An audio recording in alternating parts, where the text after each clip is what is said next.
Hello guys. तो आज हम कर रहे हैं अपनी फ्रिज की सफाई। कई दिनों पहले मैंने सोचा था कि फ्रिज की सफाई कर लेती हूँ, बहुत ज़्यादा गंदी हो गई है और बहुत ही दिनों से सफाई नहीं की है। तो आज मैं अपने फ्रिज की सफाई करूँगी, ऐसा मैंने सोचा था, पर हुआ ऐसा कुछ भी नहीं। 2 दिन पहले मेरी तबीयत इतनी ज़्यादा ख़राब हो गई थी कि मैंने फ्रिज साफ़ करने का सोचा भी नहीं। 2 दिन तक तो मैंने रेस्ट किया। जब मेरी तबीयत थोड़ी सी सही हुई तो फिर मैंने कहा कि चलो आज अपने फ्रिज को साफ़ कर लेती हूँ। तो पहले मैंने स्विच ऑफ कर दिया। इसके बाद जितने भी इसमें जार लगे हुए थे फ्रिज के अंदर के, वो पहले मैंने बाहर निकाल कर बाहर रखे।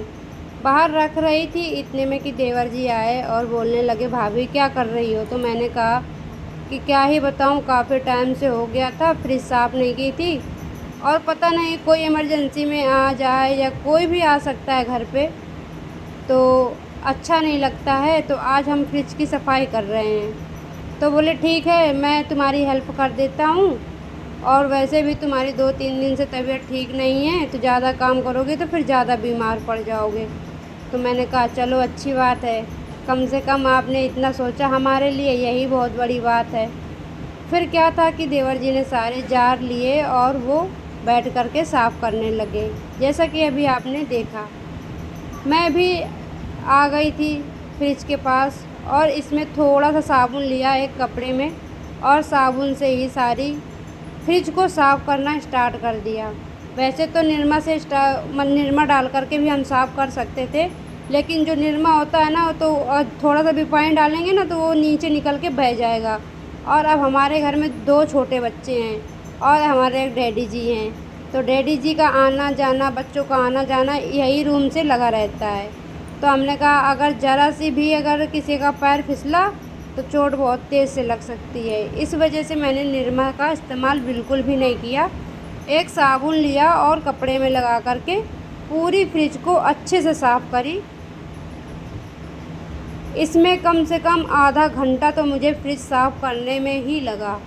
सारे जितने भी दाग थे उन्हें छुटाने में मुझे आधा घंटा से ज़्यादा भी लग गया।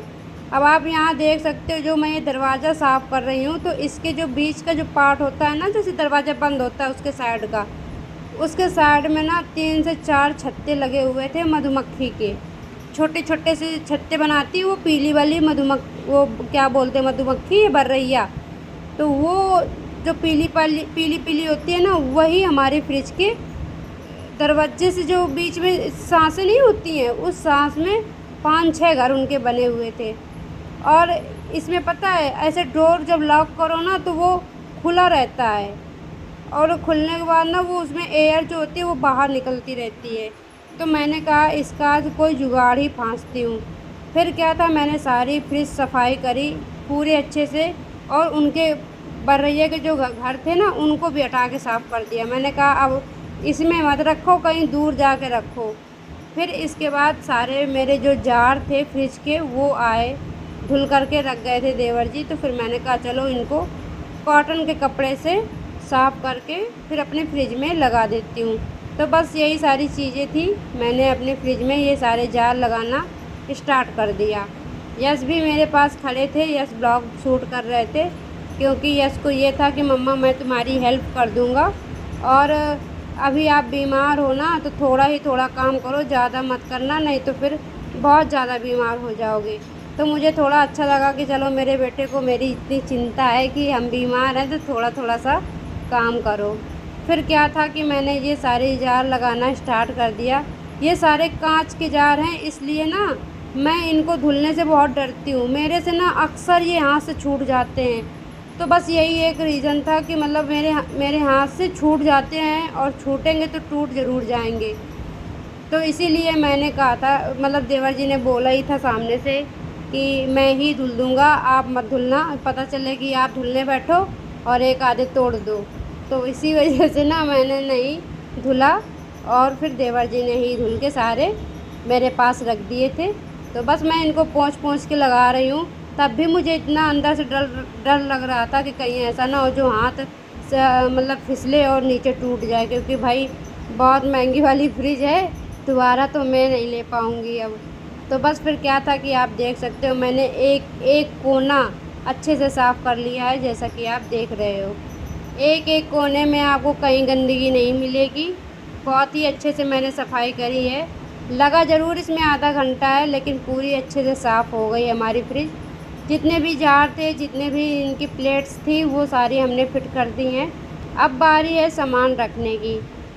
ऊपर वाले फ्रीज़र में मैंने जो फ्रीज़र है उसमें थोड़ी सी आइसक्रीम जमने के लिए रखी हुई है। सादा जो आइस होती है वो वाली। तो जैसे कि कोई आ जाता है तो कोई ले जाता है घर पे अपने ठंडा पानी पीने के लिए। हमारे पड़ोस में हैं तो 2-4 लोगों के पास नहीं है तो वो ले जाते हैं। तो देख सकते हो मैंने अपनी फ्रिज को किस तरह से साफ़ करके रखी है। वीडियो अच्छी लगे तो लाइक ज़रूर करना, कमेंट्स करके बताना, शेयर भी करना, चैनल को सब्सक्राइब कर लेना।